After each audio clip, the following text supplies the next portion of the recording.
네, 반갑습니다. 오늘 수요 예배 말씀은 그리스도의 구원 방식을 모방한 사람이라는 제목인데요. 사실 저번 주에 거의 주보에 올라간 제목은 눈물이 난다 이 길을 걸으면이라는 제목인데 그 제목은 오늘 이 제목의 부제로 알고 계시면 좋을 것 같습니다. 네, 오늘 저희 함께 나누는 이 말씀은 본문은 디모데후서 1장 15절에서 18절까지 말씀입니다. 디모데후서 1장 15절에서 18절까지 말씀입니다.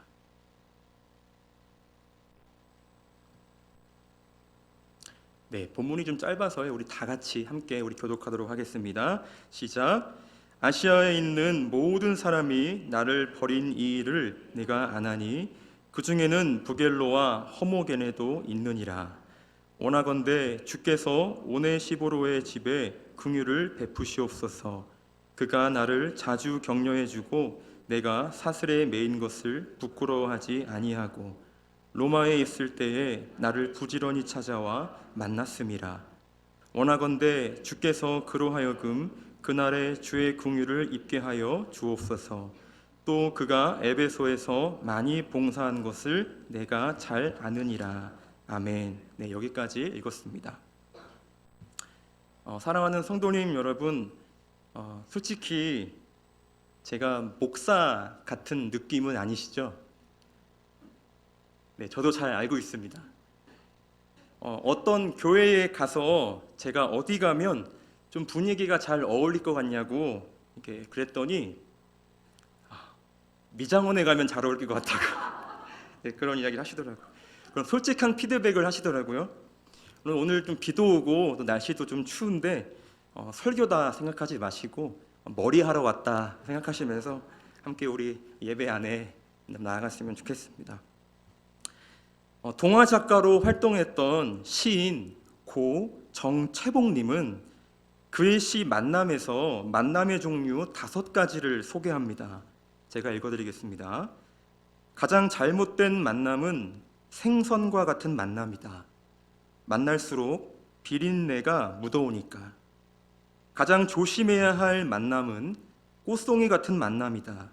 피어 있을 때는 환호하다가 시들면 버리니까. 가장 비천한 만남은 건전지와 같은 만남이다. 힘이 있을 때는 간수하고 힘이 다 닿았을 때는 던져버리니까. 가장 시간이 아까운 만남은 지우개 같은 만남이다. 금방의 만남이 순식간에 지워져 버리니까. 가장 아름다운 만남은 손수건과 같은 만남이다. 힘이 들 때는 땀을 닦아주고 슬플 때는 눈물을 닦아주니까. 우리 사회에도 이 고 정채봉 시인이 말한 만남의 유형 중에서 가장 아름다운 만남, 그 땀을 닦아주고 슬플 때는 눈물을 닦아주는 만남도 참 많지만 사실 반면에 아주 차갑고 냉정한 만남도 있습니다. 그리고 피어 있을 때는 환호하다가 시들면 버리는 그런 상황. 우리가 살아가고 있는 이 사회에서도 많이 나타나고 있는 것을 우리는 볼 수 있습니다. 오늘 성경에 오늘 본문에 등장하는 바울도 우리네 현실 속에서 일어나는 가장 비천하고 외롭고 쓰라린 그 찬바람을 지금 마주하고 있습니다. 15절입니다. 저희 함께 읽도록 하겠습니다. 15절입니다. 시작. 아시아에 있는 모든 사람이 나를 버린 이 일을 내가 아나니 그 중에는 부겔로와 허모게네도 있느니라. 아멘. 우리는 이 본문에서 지금 바울의 심정을 조금 더 선명하게 추측해 볼 수 있어요. 이 디모데후서를 기록한 바울은 지금 로마 감옥에 있는 상황입니다. 바로 노년의 죽음을 앞두고 있는 상황이죠. 그런데 이보다 더 아프고 괴로운 상황이 바울의 마음을 더 아프고 더 힘들게 하고 있습니다. 왜냐하면 본문의 아시아에 있는 모든 사람이 바울을 버렸기 때문입니다. 아시아에 있는 모든 사람이 바울을 버렸기 때문입니다. 여기서 모든 사람은 바울이 그동안 선교를 하며 만나고 함께 동역했던 아주 소중했던 사람들입니다. 바울의 현재 상황을 알고 그들에게도 박해라는 두려움이 임했는지 어느 순간 바울에게 등을 돌려 배신하고 있는 상황이죠. 많은 사람들이 있었겠으나 그 중에 거론되는 두 인물이 있습니다. 바로 부겔로와 허모게네입니다. 사랑하는 성도님 여러분, 부겔로는 누구입니까? 부겔로는 도망자, 망명자라는 이름의 뜻을 가지고 있습니다. 성경에서는 이 부겔로에 대해서 구체적으로 어떤 사람인지는 자세하게 밝히지는 않지만 제가 사전을 찾아보니까 이런 사람이더라고요.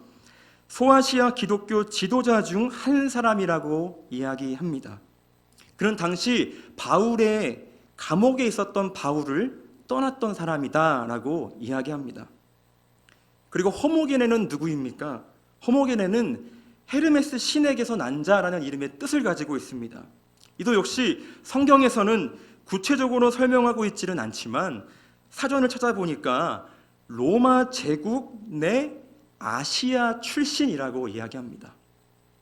바울을 떠난 근거도 동일하게 정확하게 나오는 정보는 없지만 또 찾아보니까 신학자분들 안에서 추론하는 시간적 연대를 살펴보니 바울의 노년에 배반한 사람이라고 설명하고 있었습니다. 지금 이러한 정보만 들어도 우리는 바울의 심정이 지금 어떠했는지 조금은 공감할 것 같습니다. 바울이 모든 사람들 중에 부겔로와 허모게네의 이름을 거론할 정도라면 더 믿고 신뢰했던 인물인 것 같습니다.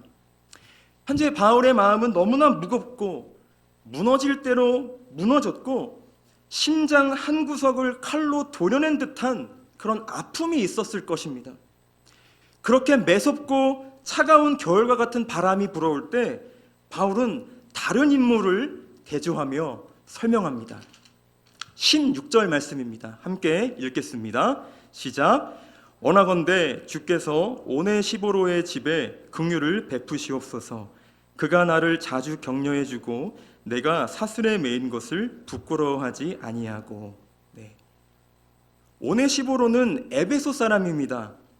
바울의 전도로 개종한 후에 참된 그리스도인이 되었습니다. 바울은 그를 위해 지금 기도하고 있습니다. 왜 로마 감옥에서 모든 사람들이 자신을 버렸음에도 이 오네시보로를 위해 기도하고 있었을까?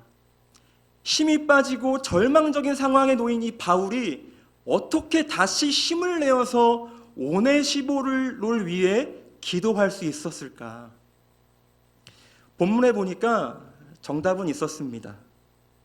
그가 나를 자주 격려해주고 내가 사슬에 매인 것을 부끄러워하지 않았다는 것이죠. 자신의 어떠함을 개의치 않고 계속해서 격려해주고 부끄러워하지 않는 그 진정한 만남, 그 사랑을 바울이 경험하고 느끼고 체험했기 때문에 지금 바울은 오네시보로를 위해 기도하고 있는 것입니다. 여기서 우리가 주목해야 할 단어가 있습니다. 바로 자주 격려했다는 표현입니다. 이것을 우리는 문자적으로 보면 우리가 일상에서 흔하게 접할 수 있는 시간의 범위를 떠올리게 돼요. 그런데 오네시보로가 바울을 자주 격려했다는 표현을 지도로 관찰해 보니까 참으로 놀라웠어요. 지도 한번 보겠습니다. 제가 저 네모나게 표시한 칸들이요, 지금 보이는 도시입니다. 에베소에 있는 에베소 사람 오네시보는 지금 저 로마에 있는 바울을 향해 지속적으로 만나고 계속 자주 격려했다고 이야기합니다. 당시 바울은 로마의 감옥에 있었는데요. 지도를 살펴보니까 이 에베소에서 로마까지의 거리가 몇 킬로 정도 되시는지 혹시 아십니까? 네, 좀 거리가 좀 힘듭니다. 제가 살펴보니까 1,500km입니다. 네, 역시 놀라진 않으시군요. 네. 네. 그럼 1,500km를 제가 저희 나라를 기준으로 한번 거리를 재보니까요. 예를 들어 북한에서 제주도까지 거의 한 왕복으로 한 3번 정도 가야 되더라고요. 그런데 놀라운 사실은요, 이 오네시보로는 지금 저 지도를 보시면 바다를 2번 건너야 됐습니다. 그냥 육지로 통해서 가는 그 정도의 거리가 아니고요, 바다를 2번 건너야 됩니다. 너무나 힘들죠. 너무나 괴로운 상황이죠. 그런데 오네시보로는 자주 바울을 격려해 주었다고 합니다. 놀랍지 않으십니까? 그냥 일상적인 자주. 네. 바울이 로마 감옥에 갇혀 있는데요, 계속해서 바울을 격려하려고 이 힘든 거리를 계속해서 전진하며 나아갔다는 것이에요. 늘 걸어야 하고 늘 누군가에게 도움을 받기도 하고 몇 날 며칠이 걸려 배를 타고 힘겹게 바울을 만나러 가야 했을 것입니다. 사랑하는 성도님 여러분, 이 범접할 수 없는 헌신과 이 섬김이 한 사람을 절망에서 소망으로 이끄는 능력입니다. 영적으로 침체가 되어 있는 한 영혼이 다시금 주님 앞에 기도하며 서로를 축복할 수 있는 관계로 도약하는 그 회복은 바로 이 헌신과 사랑과 섬김이 바로 열쇠였다는 것이죠. 우리가 품고 있는 그 한 영혼이 진정으로 변화되기를 원한다면, 물론 기도도 중요하지만 그를 위해 온전히 시간을 쏟아붓는 극진한 사랑을, 극진한 헌신과 섬김이, 그리고 그런 만남이 변화를 이끄는 능력이라는 사실을 함께 기억하고 싶었습니다. 사랑하는 성도님 여러분, 이 만남과 이 지속적인 헌신과 사랑과 섬김으로 한 영혼이 꽃을 피우고 열매를 맺는 귀한 은혜의 시절 되시기를 주님의 이름으로 축원합니다. 더 나아가 바울은 또 오네시보로를 어떻게 기억합니까? 우리 17절 말씀을 함께 읽겠습니다. 시작. 로마에 있을 때 나를 부지런히 찾아와 만났음이라. 아멘. 그렇습니다. 부지런히 찾아왔다고 합니다. 여기서 부지런이라는 단어를 헬라어 원문 부사인데요, 진지하게라는 단어를 사용합니다. 진지하게.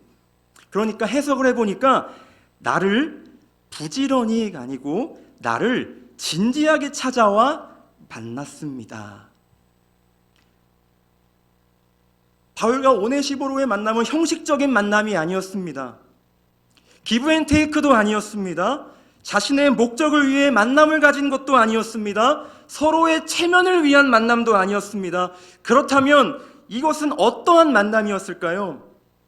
오직 바울을 살리기 위한 만남이었습니다. 그리고 그리스도께서 우리를 위하여 이 땅에 오신 사랑과 희생과 헌신이 무엇인지를 진정으로 아는 교제였고 만남이었습니다. 오네시보로는 오늘 설교의 제목처럼 그리스도의 구원 방식을 모방한 사람입니다. 여기서 우리가 살펴볼 그리스도의 구원 방식은 인카네이션입니다. 곧 성육신 사건이 우리의 삶의 정점을 찍습니다. 바로 위에서 아래로 임하는 업사이드 다운이 복음의 속성이라는 거예요. 하늘에서 땅으로 임하는 주님의 엄청난 희생과 헌신, 위에서부터 아래로 임하는 주님의 강력한 사랑, 세상이 이해할 수 없는 헌신과 섬김과 사랑, 이것이 바로 복음의 속성이라고 이야기합니다. 팀 켈러 목사님이 저술한 센터 처치라는 책에서는 복음의 속성을 이렇게 설명합니다. 제가 읽겠습니다. 왕이신 예수님이 인간의 몸을 입고 스스로 종이 되시려고 이 땅에 오셨다. 이 사실로 우리는 교회는 예수 그리스도의 헌신과 사랑으로 인해 그 나라의 가치의 역전을 보게 되었다. 이 역전 현상으로 인해 참된 그리스도인들 사이에 그리스도의 구원 방식을 모방한다. 이 모방의 삶은 권력, 명성, 부, 지위의 가치를 두는 세상의 사고방식에 완전히 반대로 사는 것이다. 이게 바로 그리스도의 구원 방식이고 그리스도인들의 삶의 태도였습니다. 사랑하는 성도님 여러분, 이 세상의 사고방식에 반대되는 삶이 무엇입니까? 바로 왕이신 예수님께서 자신을 매우 낮추신 채 종려주일에 나귀를 타고 예루살렘을 입성하는 그 삶, 바로 그 이해할 수 없는, 사람들도 도저히 이해할 수 없는 그 퍼포먼스로 먼저 스스로 본을 보이신 삶, 그렇게 세상을 다스리라고 우리에게 가르쳐 주신 삶, 그것이 바로 예수 그리스도의 사랑, 헌신, 섬김이었습니다. 직접 우리들에게 몸으로 보여주셨습니다.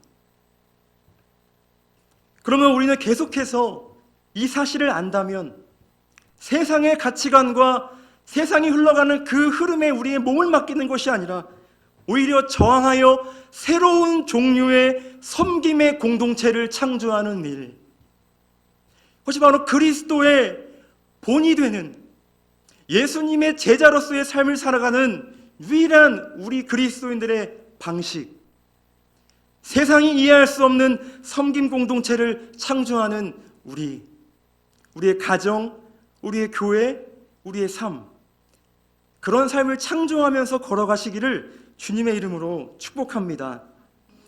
고린도전서 12장 26절에서 27절 말씀을 우리 한 목소리로 읽기를 원합니다.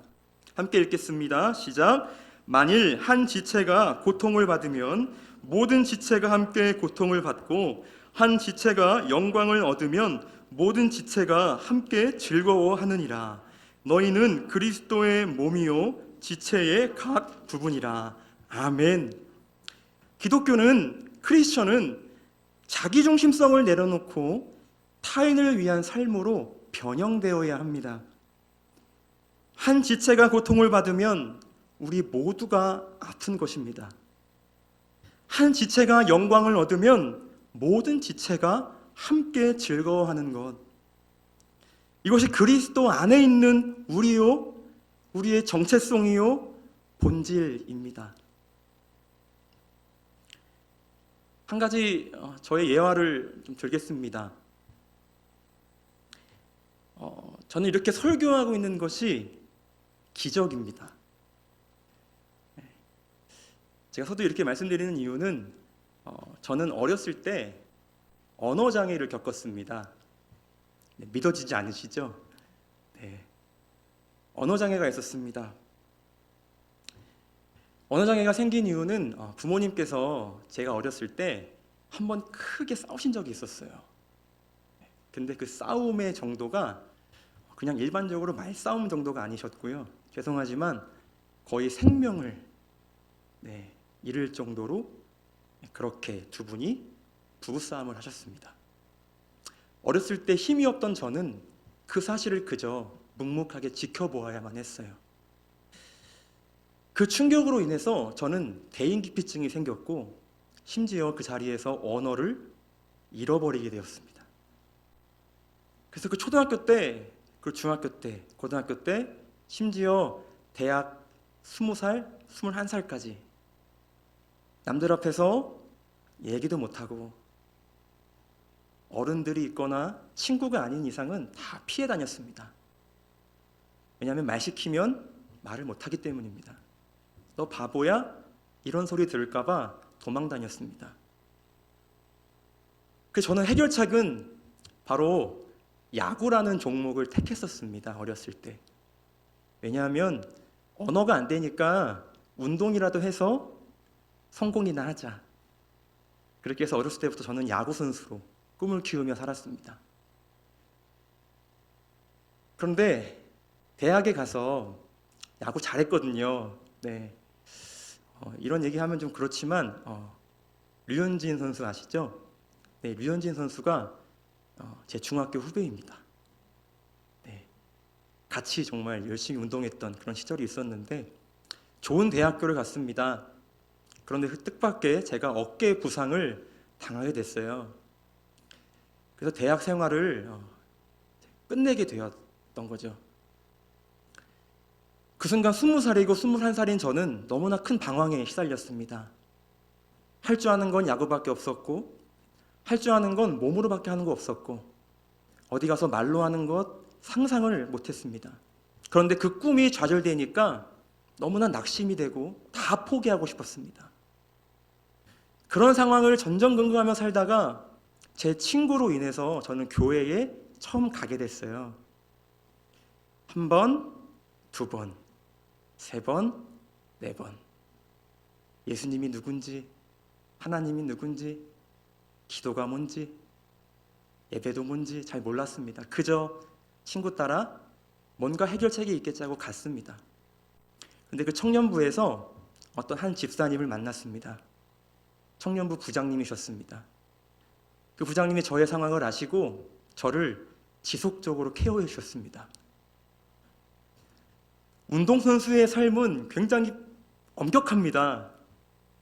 학폭도 많잖아요. 요즘에도 여전히. 근데 그런 어둡고 춥고 너무나 겨울 같은 삶을 살다가 교회에 오니까 천국이에요. 너무 좋은 거예요. 이런 세상이 있었나. 너무 다르다. 그런데 저를 지도해 주셨던 청년부 부장님께서 저를 지속적으로 케어해 주시는데 저의 모든 일거수일투족을 항상 관심으로, 기도로, 그리고 저를 늘 만나러 찾아와 주셨습니다. 그 과정이 반복되면 반복될수록 놀라운 변화가 생겼습니다.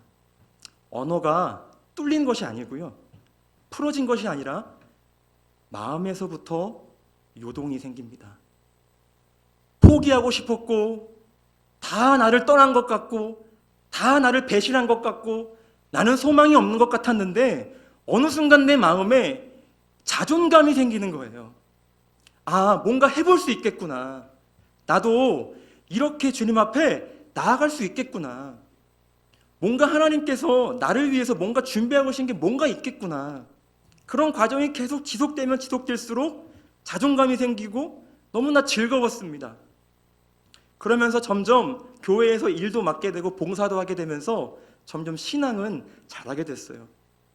근데 어느 순간 제가 어렸을 때부터 이렇게 힘들어하고 어려웠던 그 언어의 장벽이 어느 순간 저도 모르게 풀어지는 거예요.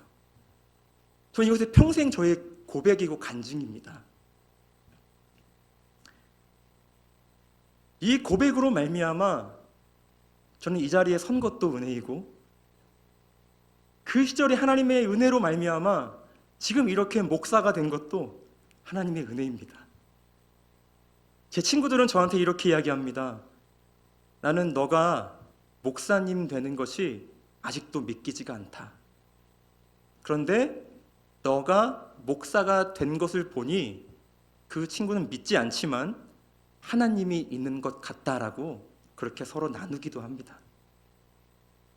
사랑하는 성도님 여러분, 하나님이 하셨어요. 그런데 더 중요한 사실은 무엇이냐면 지속적인 만남과 지속적인 사랑의 관계를 통해서 한 생명이 그리스도를 바라보게 되었다는 것입니다. 많은 다수의 인원이 아닙니다. 한 사람의 영혼이 그 만남을 통하여 변화가 되고 주 예수 그리스도의 제자로 살아가게 되는 것, 이것이 바로 하나님의 은혜요, 하나님이 하신 것이라고 당당하게 고백할 수 있습니다. 사랑하는 성도님 여러분, 우리가 아니라 우리의 신앙을 타인에게 계속해서 전달하고 그를 섬기고 사랑으로, 시간으로, 때로는 물질로, 모든 것들로 그를 섬길 때 하나님께서 반드시 우리 상황 가운데 역사하시고, 그리고 분명 복음의 꽃을 피우게 될 것입니다. 복음의 꽃을 경험하게 될 것입니다. 우리가 찬양처럼 그날에 그의 영광을 보게 될 것입니다. 오늘 이 본문의 오네시모로가 그런 마음으로 사도 바울을 찾아갔던 것입니다. 세상의 방법이 아니라 그리스도께서 우리에게 먼저 하셨던 것처럼 그 방법으로 바울을 찾아가 지속적으로 격려하고 시간을 들여 그와 함께 고백했던 그 오네시모로처럼 그 사랑으로 세상을 바꾸는 것입니다. 사람들은 세상이 변하지 않는다고 이야기합니다. 그런데 세상은 바뀝니다. 변할 수 있습니다. 화려한 기술도 아니고 화려한 시스템도 아닙니다. 오로지 세상을 바꿀 수 있는 건 그리스도의 사랑뿐입니다.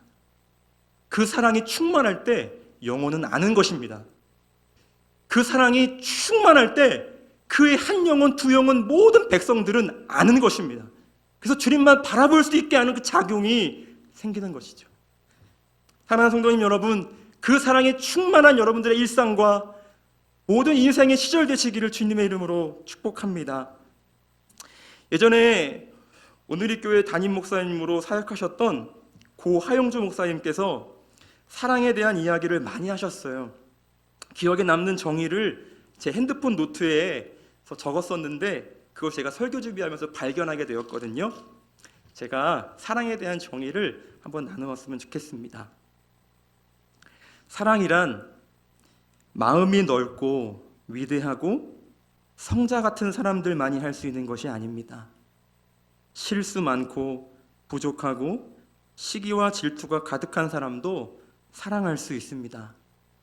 마음이 넓지도 않고 잘 인내하지도 못하고 심성이 훌륭하지도 않고 신경질 잘 내고 울다가 웃다가 변덕 부리는 이 부족한 사람도 예수님 덕분에 다른 이들을 사랑할 수 있다는 것. 바로 여기에 사랑의 진정한 힘이 있습니다. 이렇게 고백하신 글귀가 있었습니다. 사랑하는 성도님 여러분, 한 영혼을 품으며 사랑합시다. 우리 사랑할 수 있습니다. 그래야 소망이 있습니다.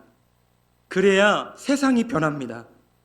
그래야 절대 안 변할 것 같은 사람도 사람이 변합니다. 우리 주변부에 사랑이 필요한 그런 분이 계십니까? 진정으로 그리스도의 사랑이 필요한 분이 그런 지체가 있으십니까? 그러면 주님이 해결하실 거라 믿고 시간을 내어서 그분을 찾아가시기를 바랍니다. 가셔야 합니다. 가셔야 합니다. 주님은 제자들을 보내셨습니다. 만나셔야 합니다. 계속해서 마음과 마음이 닿아야 합니다. 이러한 결단과 도전 속에 분명히 하나님께서 우리에게 그 만남을 통하여 은혜를 주실 줄 믿습니다. 말씀을 정리하겠습니다. 주님을 닮아가는 사랑의 삶을 추구하다가 우리는 때로는 넘어집니다. 힘이 듭니다. 어떻게 할지 모르겠습니다. 그런데 하나님께서 이 마지막 18절 말씀을 통해 우리를 위로해 주십니다. 우리 다 같이 읽겠습니다. 18절 말씀입니다. 시작. 원하건대 주께서 그로하여금 그날에 주의 긍휼을 입게 하옵소서. 그가 에베소에서 많이 봉사한 것을 내가 잘 아느니라. 아멘. 사랑을 전달하는 일은 쉽지 않습니다. 참 힘드시죠? 어떻게 해야 할지 막막하시죠? 바울이 오네시모로를 향해 축복하고 기도한 것처럼 우리 예수님께서 저와 여러분에게 긍휼을 입히시고 또 우리의 모든 그 수고를 다 아실 것입니다. 사랑하는 성도님 여러분, 오늘 말씀을 기억하며 우리가 부겔로와 허모게네가 아니라 충성된 오네시모로로 사는 저와 여러분 되시기를 주님의 이름으로 축원합니다. 함께 이 찬양으로 우리 주님 앞에 나아갔으면 좋겠는데요. 우리 주 사랑이 날 숨쉬게 해 라는 찬양으로 함께 주님 앞에 찬양하며 나아가